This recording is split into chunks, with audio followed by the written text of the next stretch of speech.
And post. Now that my video is finally complete, I can rest.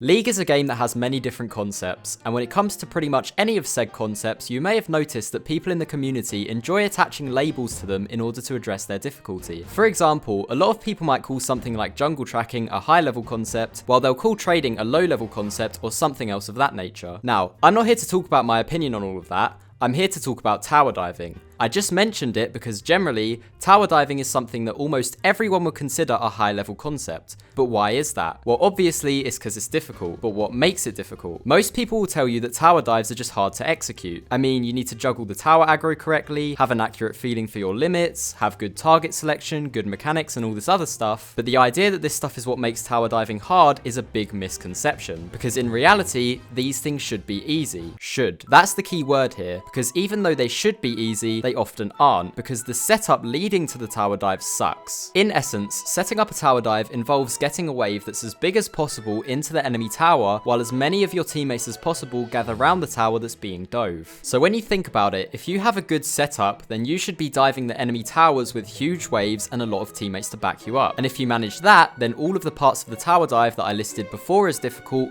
aren't that scary anymore. To put it into perspective, watch this tower dive where the setup is terrible.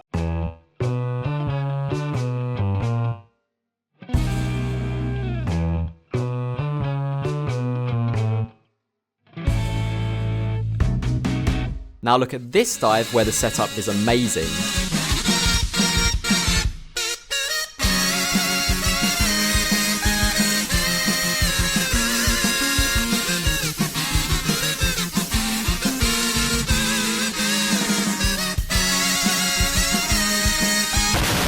Yes, a tower dive is only as hard as you set it up to be, and everyone thinks tower dives are hard to execute, so the logical conclusion I've reached from this is that all of you just suck at setting up tower dives, probably. Which is okay, it's perfectly fine. In fact, it's expected, because setting up tower dives is still fucking hard, which is why I still agree that tower diving is quote unquote a high level concept. People just tend to make the mistake of thinking it's difficult because of the execution part of the dive, when really the difficulty comes from the setup. I shit you not, every video I watched about tower diving before I made this one did nothing but talk about the execution of the dive rather than the setup. So currently it's pretty difficult to learn about tower dives unless you work it out yourself by getting good at the game. So of course, man had to step in with this video because yeah, I don't want to leave all of you guys out the loop because it is a hard concept and it's nice to know it. So if you can't already tell, this video will teach you how to actually tower dive by talking about how to set them up properly rather than talking about how to execute them. And then after I'm done talking about it, I'll show you the setup that led to the beautiful tower dive from this challenger game I showed you earlier. That way you have a practical example you can follow and you can apply it easier in your games. So, the idea behind setting up the perfect tower dive is that you need to crash a wave that's as big as possible into the enemy tower, just as whoever's helping with the tower dive arrives at your lane. So let's start with the basics and talk about why it's important to crash a big wave into the enemy tower when going for a dive. The main reason it's important is because having minions under the tower gives you time. As you probably know, the tower prioritizes targeting minions over champs so long as the champs don't attack enemy champions. This means that when you want to go for a tower dive, as long as you have minions, you are completely safe from the tower up until the moment where you damage an enemy champion. In other words, until you damage an enemy champion, the tower dive hasn't actually started, so you can take your time to get into the ideal position for the dive before it begins, whether that's right up in the enemy's face or on the outside of the tower so you can quickly leave. So that's why it's important to crash minions into the tower before a dive. But now you might be wondering,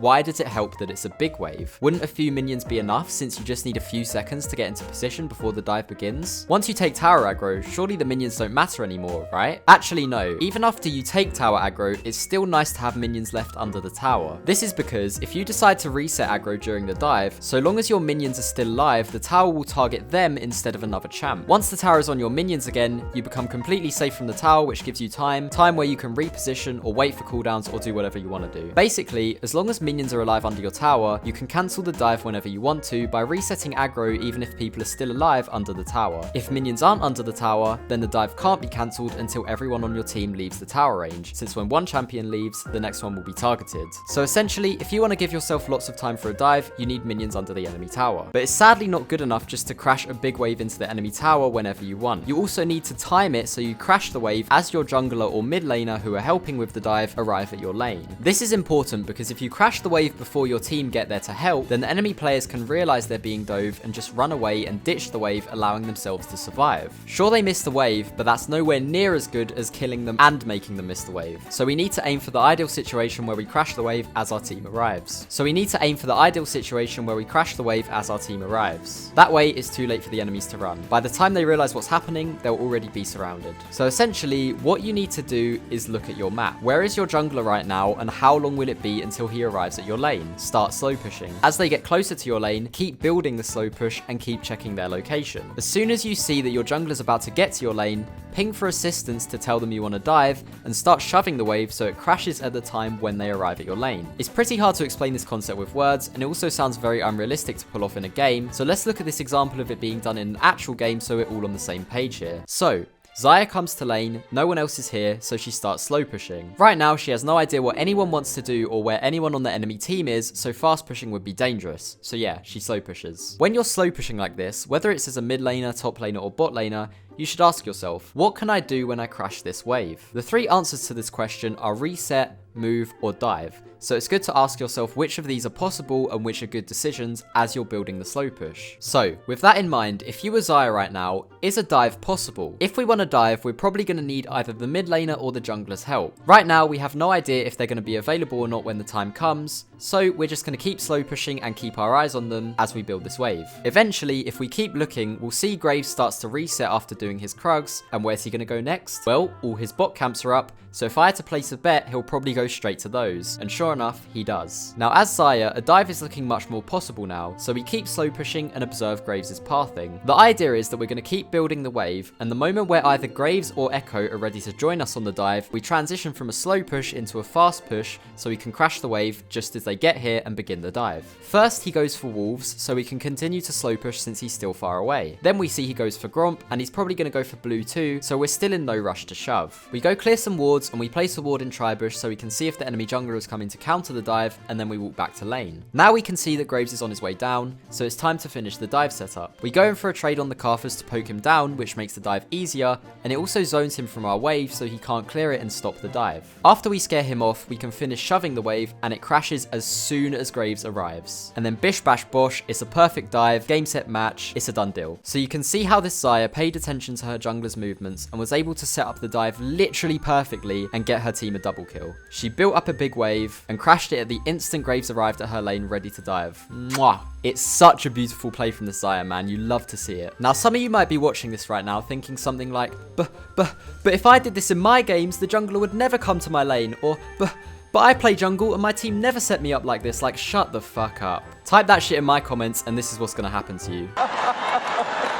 You have to realize here, in this play, the Graves did absolutely nothing to accommodate this dive. He literally just cleared his camps normally, and Xayah kept a close eye on him and managed her wave to adjust to exactly what he was doing in real time. What I'm trying to get at here is that this Xayah single-handedly orchestrated this play. But let's say this Xayah sucked at the game and she crashed her wave much earlier and didn't pay attention to Graves' pathing. Then the play wouldn't have happened, right? Well, no. It still would have probably happened because this Graves is also a good player. He would have noticed that his Xayah is pushing the wave too fast and that she's going to crash it earlier, so he would have skipped his blue buff or maybe his Gromp in order to make it to bot lane as the wave is crashing. What I'm trying to say is, pulling off a dive actually has very little to do with your teammates, and any one player can make the dive happen by themselves by paying close attention to what their teammates are doing. Sure, it might end up being suboptimal because a jungler may skip camps to make it happen, or a mid laner may give up a wave or two, but yeah, you can still make it happen by yourself. Of course, if your laners or if your jungler are completely stupid, it might not be possible because they could just not follow up on the dive, but if you're playing with people who are that that bad, then you have no right to complain, since you can just stomp those kinds of games without the need for tower dives anyway. So yeah, no retarded team blaming shit in the comments. For the love of God, please. I had enough of that with the losers queue video.